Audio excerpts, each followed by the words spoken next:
All right, Nuggets fans, welcome into Pickaxe and Roll, brought to you by our good friends over at BetOnline. I am your host, Ryan Blackburn, at NBA Blackburn on Twitter, part of the Mile High Sports Podcast Network, and I am here. I am ready to discuss the Denver Nuggets loss last night. Final score 126-114 in Cleveland. Look, by itself, a 126-114 loss in Cleveland is basically what every team has done so far in the NBA this season. The Cavs are 20-3. The Nuggets are 11-9. The Cavs are a better team. Like, that should be pretty evident at this point. And I don't think we need to make too much big of a deal of this actual problem that the Nuggets are facing. Like, look, they're it's going to be tough for them to win this one, and they needed a perfect performance from Nikola Jokic, and despite the fact that they got 27 points, 20 rebounds, and 11 assists, he wasn't perfect, and so that's it. That's all they got, because there's nobody else that can really elevate them over the top right now. We'll talk about it all. We'll talk about this game. We'll talk about the defense versus the bench and what I'm more concerned with at this point. And then in the second segment, we're going to talk about Calvin Booth and the problem that the Nuggets are seeing.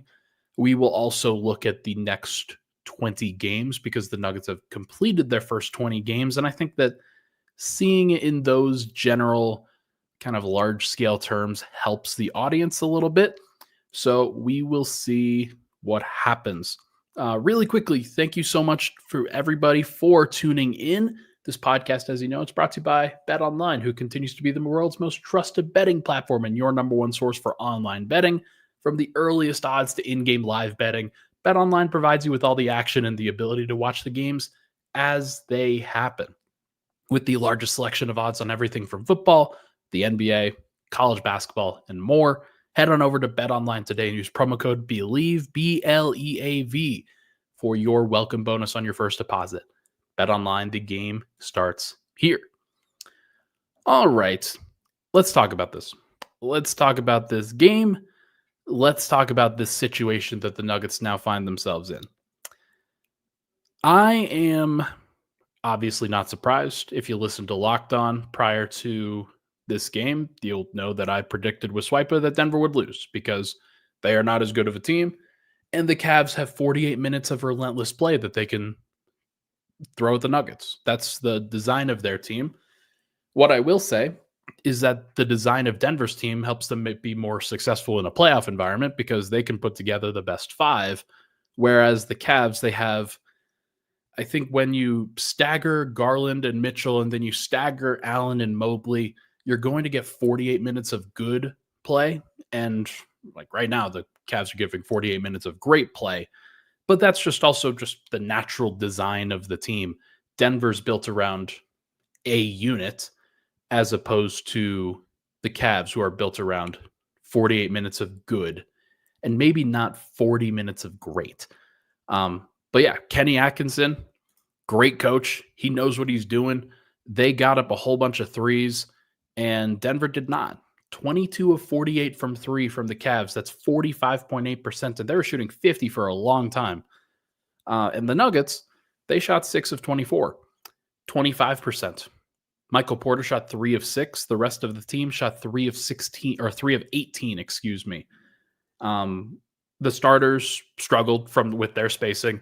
The bench, unfortunately, is more of a problem to me than the starters. I believe that the starters will be able to get more threes up and shoot the ball better going forward. I just don't believe that the bench will. And we'll talk about why. We'll talk about how. But the Nuggets, they went with basically their 8.5-man rotation because Zeke Naji couldn't survive for 3 minutes. The Cavs had 43 points come off their bench. The Nuggets only had 16. And Denver is always going to be playing from that disadvantage because they trust their starters so much because they have to. There is no trusting the bench right now. There is no trusting the deep reserves. 5 DNP coaches' decisions on the Nugget side of things. Dario Saric, Hunter Tyson, DeAndre Jordan, Jalen Pickett, and PJ Hall.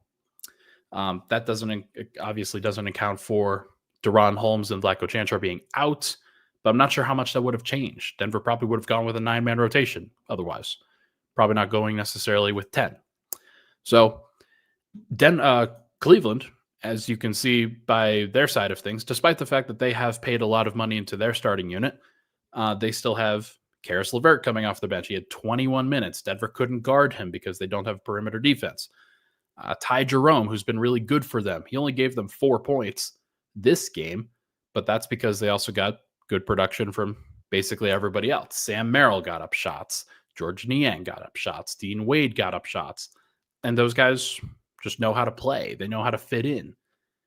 And Denver doesn't really have that. Like, Russell Westbrook is his own entity. I really am getting ahead of the bench discussion, so sorry. But it just feels like the Nuggets are, and it hasn't even felt that way because Jamal Murray's been bad for much of the season. But it really has felt it's Jokic and the starter minutes versus everybody else. Because when Jokic is out there, when the starters are out there especially, they kill. They usually do great. And in this game, Michael Porter was a +1 in 38 minutes. Aaron Gordon was a +1 in 34 minutes. Christian Brown was a +2 in 39 minutes. Jamal Murray was a -10 in 42 minutes. He played a lot. And Nikola Jokic was -8 in his time because he is also playing a lot of those minutes with those second unit guys. And those minutes just were not good. And for whatever reason, part of it was because Jokic didn't shoot well enough in the third quarter. I'm not going to sit here and not say that. I just don't think that should be the only data point on him when he has 27 points, 20 rebounds, 11 assists, and 3 steals. And was clearly the best player on the floor still. Heavy is the head that wears the crown, if I'm being honest. It's very tough. And when Jokic isn't perfect, the Nuggets open themselves up to a loss, no matter what. Like, he has to be perfect. And that is a really tough place to be because nobody else has been held to that standard before, ever. Michael Jordan was never perfect. LeBron James was never perfect. Magic Johnson was never perfect. Kareem Abdul-Jabbar, never perfect. It's brutal. It is, I think, a frustrating thing for Denver to have to deal with, and they shouldn't have to deal with. And I think you could throw blame in a lot of different places, and I will continue to throw blame in a lot of different places. The defense wasn't good enough. Denver allowed 126. If I go over to the box score from last night's game, actually, I don't really have it pulled up, but I believe that the Nuggets had like a 138 defensive rating when Julian Strawther was on the floor. Maybe that was Russell Westbrook. When Zeke Naji was on the floor, it was like a 167, 187, somewhere in that general range, because Denver just can't get stops when another center is on the floor, whether it's DeAndre Jordan or Dario Saric or Zeke Naji or Aaron Gordon does what he can, but he's a very specific guy for that as well. Denver just didn't have anybody to match up with Evan Mobley in that second unit. Mobley, 20 points, 7 of 11 from the field. Really great game from him. Darius Garland, I thought, did a nice job, especially in the second half. He got off to a little bit of a slow start and wasn't as much of a facilitator in this game as I thought he was, as I thought he should be. Donovan Mitchell was solid. I thought that Christian Brown was okay against him. Donovan Mitchell had 28 points, but he did it on 24 shots, had 5 turnovers, had 6 assists. Jared Allen, because you would expect that, he had 6 assists last night. And the real issue, though, was those bench minutes where you get into those staggered groups, and Julian Strawther couldn't really defend, and he got benched in the second half. Russell Westbrook, as much as his staunchest supporters will talk to you about his defense, he lost a lot of guys on the perimeter last night and didn't make the final rotation at various points when probably needed to. Yeah, it's just a really tough place for the Nuggets to be when they're asking only those guys to do well. And then Peyton Watson in his 18 minutes, he did have 2 steals. He did have some really good defensive possessions. Also had some ones where he got cooked by Donovan Mitchell, but we move. But overall, like, he's still struggling to fit in with that bench unit configuration. So there's a lot to be concerned about. It just doesn't feel like there's a lot of things, as I mentioned, you could point the blame to. We've talked and repeatedly blamed Jamal, and just yeah, not really surprised that we're repeatedly blaming Jamal. He has earned it. He has absolutely earned it. He did have a reasonable game last night. 19 points on 7 of 16 from the field. Only attempted 3 threes. He's part of the reason why they can't space the floor with their starting group, because he only took 1 of 3 from 3. And he's very methodical. Doesn't necessarily like to take bad shots, but what used to be a bad shot, or what used to be a good shot for Jamal, is a bad shot right now. So he's trying to account for that as much as he possibly can, which is not great. Aaron Gordon, I thought, played reasonably well. Christian Braun, I thought that Christian was bad for most of the game, if I'm being honest. Like I said, there were some good moments that he had against Mitchell, but he screwed up a lot of guard-to-guard screens, not necessarily handling that well. I thought that Jamal honestly was better defensively, despite the fact that Christian had 2 steals and 2 blocks.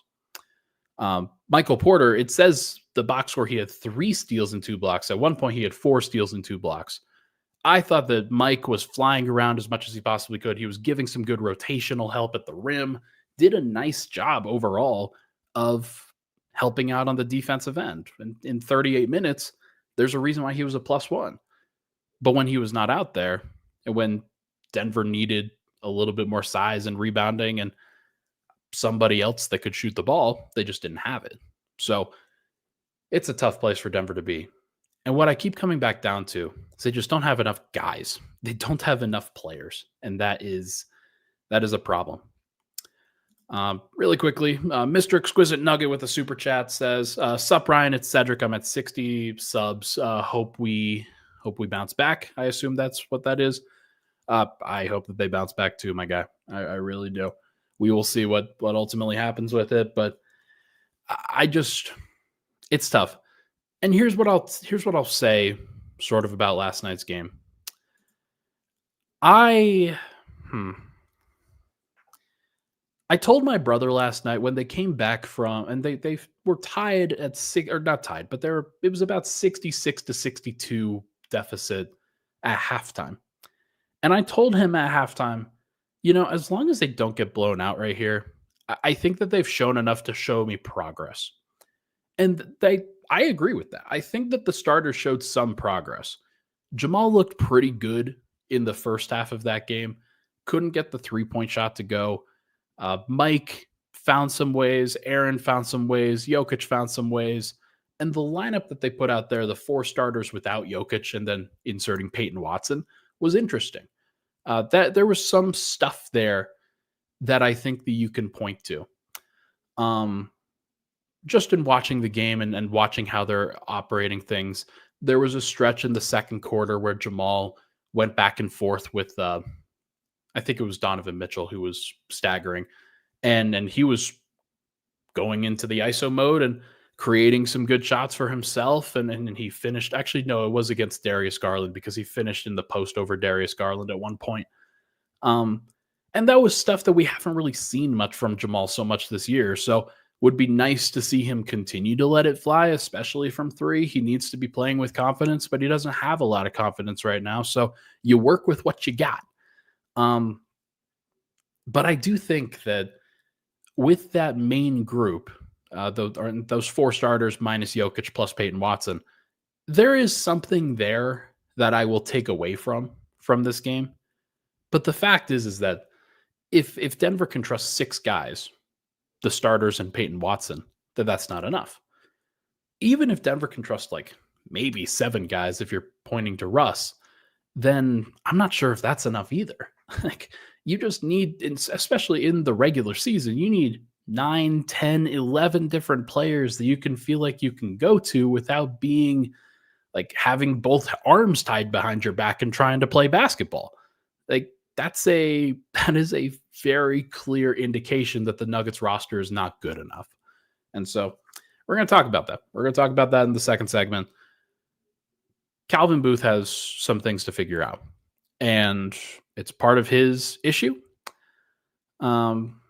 He's got something to figure out here.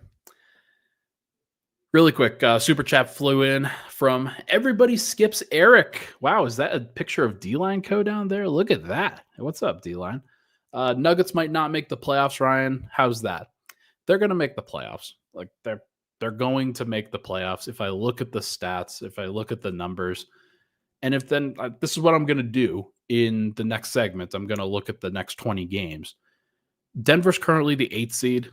They will the Golden State Warriors are going to drop. They're not going to stay in that top 6. You can guarantee it. Phoenix, I don't know. We'll see what happens with them. Houston, we will see what happens with them. Houston is one that I'm still trying to figure out if they're real or not. I think OKC is real. I think Dallas is real. I think Memphis is real. I think the Clippers are semi-real, but not really. Like their offense is still not good enough against teams that are not the Nuggets. And so we'll see. But obviously it's very contested, and Denver may not make the playoffs. They might be a play-in team. And if they are, then that is a shame. That'll absolutely be a shame. So I think that Denver will figure it out, but we'll just have to wait and see. All right. Let's take a break. When we come back, we're going to talk about defense or bench being more concerning, and then Calvin Booth. We're going to talk about those things here on Pickaxe and Roll.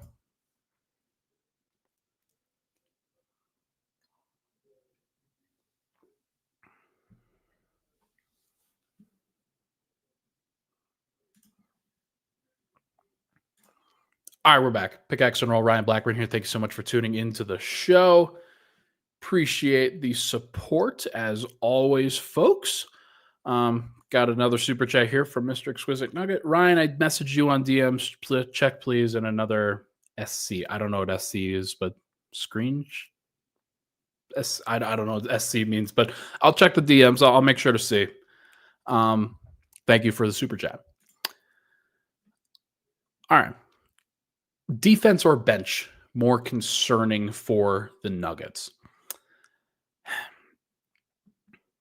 Denver right now, I think, is 20th in defense, if I'm not mistaken. If I go to cleaning the glass, did I exit out of my cleaning the glass tab? Of course I did. Because why would Ryan be prepared for his podcast? That would be too much to ask. Okay. Cleaning the glass, you take out garbage time. Denver is 6th on the offensive end and 17th on the defensive end. 11th in the NBA in net point differential, despite the fact that they are 11-9. I'm kind of surprised by that, if I'm being honest. It feels like Denver should not be that good. But we will see.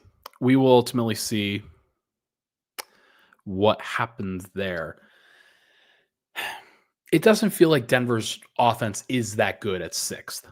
It just doesn't feel that way. And if I look at the rest of the totals, OKC is 7th. Sacramento is 8th. I guess, there's not a lot of great offenses. Milwaukee's making up the ground a little bit. So there's something that like other teams are doing. The difference really is here. Denver is 117 points per 100 possessions. New York is first at 124.5. They are shooting flames out of their ass on the offensive end. Boston, same thing, 124 points per 100 possessions. Cleveland is third at 121. So the gap between good and great right now is very large. Like there is a tier gap between kind of the top 3 teams and the rest of the offensive teams. And Denver on the offensive end, the average is 113.9 and Denver's at 114.9. So they are below average in terms of what the average is supposed to be. And Denver should be under 111 if they want to be a top 10 defense. They are not anywhere close to that right now. So I think between... Didn't I check the super chats? I thought I did check. Did I miss it earlier? I pulled it up. I did not crazy. You guys talk about this one? I pulled that one up. I read that one out. Yeah, Cedric, I at 60 subs. Hope we bounce back. Yeah, no, I read that one. All right. I think the defense is obviously a concern. I think that there's definitely an issue for Denver. It's something that they are going to have to solve, and the problem is that they like the offensive players that they have with Murray and Porter and Strother especially is an issue on the defensive end. If I go to PBP stats and if I go look up Denver's offense or Denver's defense, excuse me, with and without Julian Strother, it's going to be night and day. With Strother on the floor, the Nuggets defense is at a 120.3. With Strother off the floor, it's 111.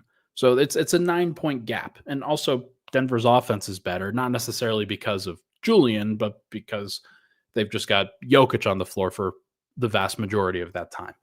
So there's just a lot. And offense does flow into defense a little bit. There are things that they have to worry out to figure out, but just in general, it doesn't feel like the Nuggets have enough answers off of their bench. I think the defense, when you get and add a couple of different guys, like hypothetically, just walk with me for a second. You go from, let's say, Julian Strother or the guy who was playing the 7th or 8th most amount of minutes. If it's Julian Strother and it goes to Justin Holiday, like hypothetically somebody that Denver had last year, the defense is going to look better because everything is a little bit more precise. They're executing the schemes a little bit better, and you're not getting as many of the blow-bys, not getting as many of the wide open shots, and you just factor it in and the number goes down. It doesn't take that much for Denver to add from outside of their roster in order to get a better defense. That's my general feeling here. And I think that when Denver locks in with the group that they have, and Peyton Watson is assumably a very large part of it, there is going to be some ways that they can improve. Now, to get to a high-level defense, it's a little different because Jokic, he can contribute to that, but only if he's getting some help on the offensive end. It's hard for him to do both at the same time. So you're going to need better offensive players, and that probably is going to be that's an interesting take for people, but Jokic will be able to deliver more on the defensive end if he doesn't have to do as much on the offensive end. That should be pretty straightforward. And so if Murray bounces back and he starts playing better, I think you'll start to see Denver's defensive rating go down. I think you'll start to see Aaron Gordon really start to lock in on the defensive end. Part of it is because he's still trying to figure his role out a little bit. And the Nuggets are still waiting for him to get back into form.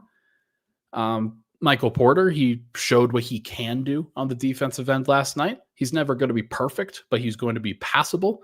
And then I think Christian Brown, if I'm being honest, kind of taking a step back into the season on the defensive end. He was a little bit better defensively early on. And I believe that he can get back to where he was. So I look at that and I look at Peyton Watson. I look at Russell Westbrook when he's locked in. There are elements to where the defense can improve. The problem to me is more the bench. And this is where we can start talking about Calvin Booth as well. Calvin Booth is the one who made these decisions. Calvin Booth is the one who decided that this was where Denver's roster should be. Heading into the year, or heading into the offseason, we didn't know whether the Nuggets were going to bring back Kentavious Caldwell-Pope. And it became pretty clear based off of Calvin Booth's discussion on it, everybody's kind of general feel that, yeah, KCP wasn't coming back. But Denver didn't really replace him. They didn't really do that, especially not from a talent perspective. Yes, Christian Brown can fill in as the starter, but that's not the only part of the conversation. Hey, we got another super chat here from Doherty. How did everyone miss on Jay Huff? Please explain it to me like I'm 5. Okay, I will. There are times where every player, so here's the thing. Every player that makes it to the NBA is really talented. And Jay Huff, really talented. There are certain situations that are good for other players and bad for some. Like Memphis was always going to be a better situation for Jay Huff because he wasn't playing behind the best player in the world and because the championship expectations are not pervasive there. They're still willing to accept answers, especially without Steven Adams there anymore, who was their center for a significant period of time. So with Denver, it was never going to be like I don't really have a great answer for you, if I'm being honest. I think that Michael Malone should have obviously played Jay Huff. And I think that that should be an indication that he needs to play PJ Hall and he needs to play Spencer Jones and he needs to play Trey Alexander and they need to play more guys. That would be my interpretation of the Jay Huff minutes, the lack of play there. But I will say is that there's a lot of talented players in the NBA and it's mostly about situation. And Jay Huff found a better situation in Memphis than he found in Denver. I don't think that anybody was really expecting this to happen. But yeah, I'm not going to sit here and say like Malone is trash, like the comments are now saying, but I do think that backup center is his biggest weakness. It is his biggest weakness as a coach. He has never, ever, ever been able to figure it out other than Mason Plumlee. And that was like, that's a tough thing. Yeah. Okay. Back to the bench and back to Calvin Booth. You don't replace KCP, especially like not an actual talent level. What Denver did this offseason was they let KCP go, a starting caliber player, and they replaced him with Russell Westbrook and Dario Saric. And that was effectively it from an outside perspective. They also added Deron Holmes, and like that would have been helpful at this case. He would have been somebody that could factor in. But the fact is that even with that, they still have Jalen Pickett, Hunter Tyson, DeAndre Jordan, Vlatko Čančar, and Zeke Nnaji on the main roster. Like these are all guys that you wouldn't really expect to be to play on a consistent basis. And that's not even factoring in Dario Saric, who we thought was going to be a top 9 player. And I thought was going to be a top 9 player. And it just has turned out to not be the case. And so you kind of go backwards. You say, okay, well, and I've done this. I've looked at the rest of the signings in the NBA and what Denver could have done instead of Dario Saric. It's not as much as you think they could have done.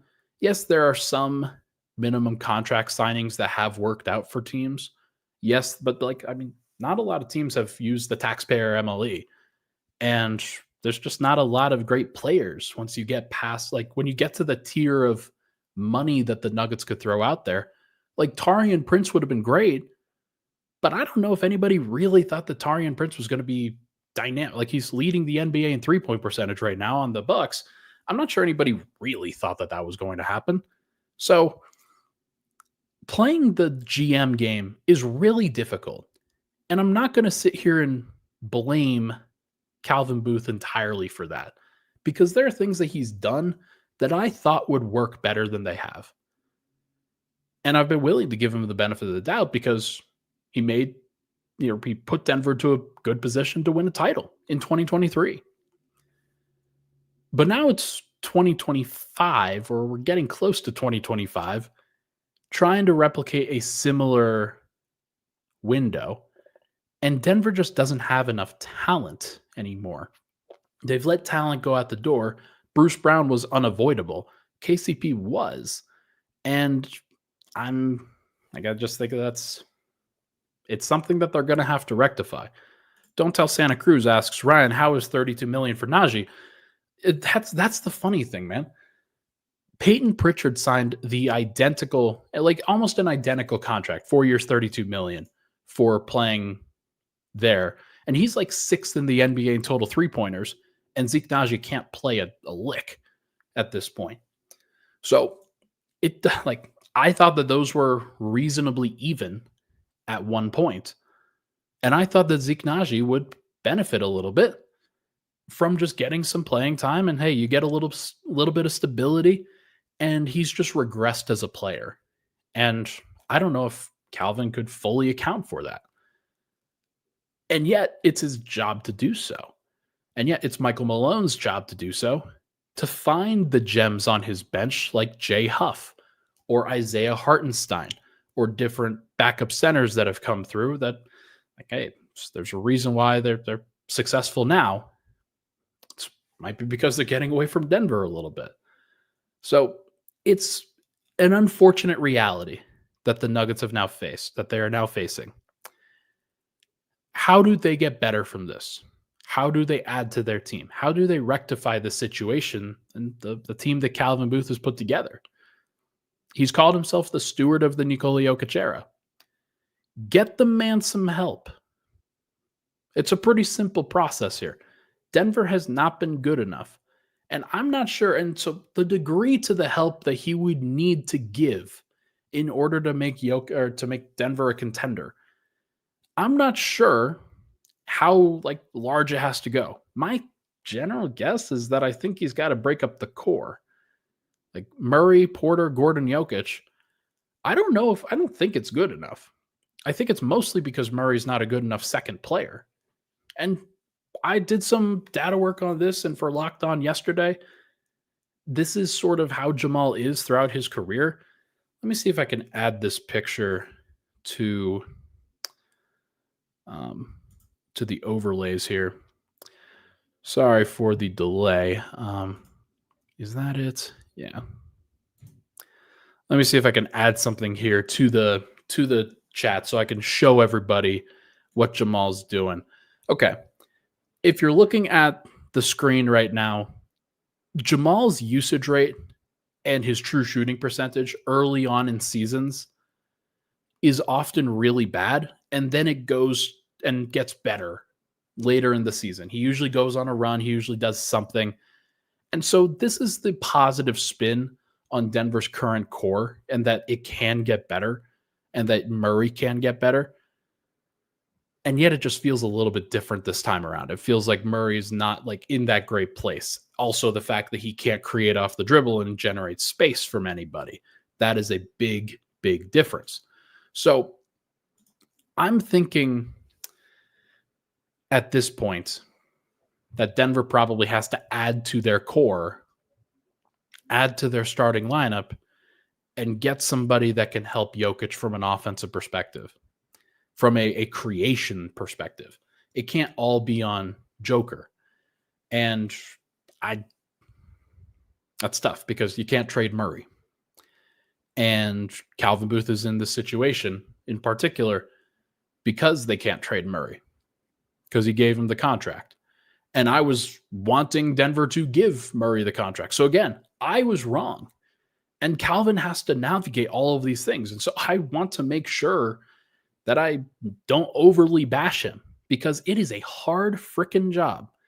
And it's not unreasonable to commit to the guys that helped you win a championship in 2023. That's not an unreasonable thing. So this is the dilemma that they're facing. It's a really tough place. Can Calvin Booth solve it? He can add to the bench. I think that that's not a bad thing. That's not, I don't know. Look, I don't know what they're ultimately going to look like. What I do know is that they are not good enough now, and they probably won't be good enough in April or May if they don't change anything about their roster. That's effectively it. All right, next 20 games. Denver's 11-9 in their first 20 games so far this season. Their next 20 games will effectively decide how aggressive they should be at the trade deadline. They're going to finish up this road trip against Washington and Atlanta on a back-to-back on Saturday, Sunday. Then they play a couple of games next week. And then they play December 19th, December 22nd, 23rd, and 25th against some competition. They'll play Phoenix on Christmas at Phoenix. And then they're kind of hit or miss, either at home or on the road for another 9 to 12 games. Right now, Denver's 11-9. If they go 11-9 again, they'll be 22-18, obviously, through 40 games. That's not good enough. They will be in the play-in picture for sure if that happens. If they go 13-7, which I kind of think that they will, I think that they'll figure some stuff out over the course of these next couple days or next couple weeks. I think that they will be a little bit better. And so 13-7 would put them at 24-16, and they're kind of on the borderline of that play-in, playoff conversation. Talking with my brother yesterday, he said, I don't care about their seeding. They just need to avoid the play-in. They need to be a top 6 seed. They can win or they can advance within the playoffs if they're a 6 seed or a 4 seed or a 1 seed or a 2 seed or whatever. They're obviously not going to be a 1 seed this year. They are not talented enough to do that. Can they be a 4 seed? Sure. Get home court advantage in the first round and then figure out what to do after that? Absolutely. Can they? I think that they could advance. Can I see this team beating the Oklahoma City Thunder in a playoff round? Probably not. But you don't know until you get there. Dallas? I don't know. Don't know until you get there. Minnesota? They could probably beat Minnesota right now. Minnesota looks a little shaky. Houston? Yeah, they could beat Houston in a playoffs. But they need to make sure that they're avoiding the play-in. So they got to win enough games to ensure that they are in, like, avoiding the play-in conversation, which to me, the number is 50. So in 62 games, the Nuggets now need to go 39-23. 39-23 the rest of the way to get to 50 wins.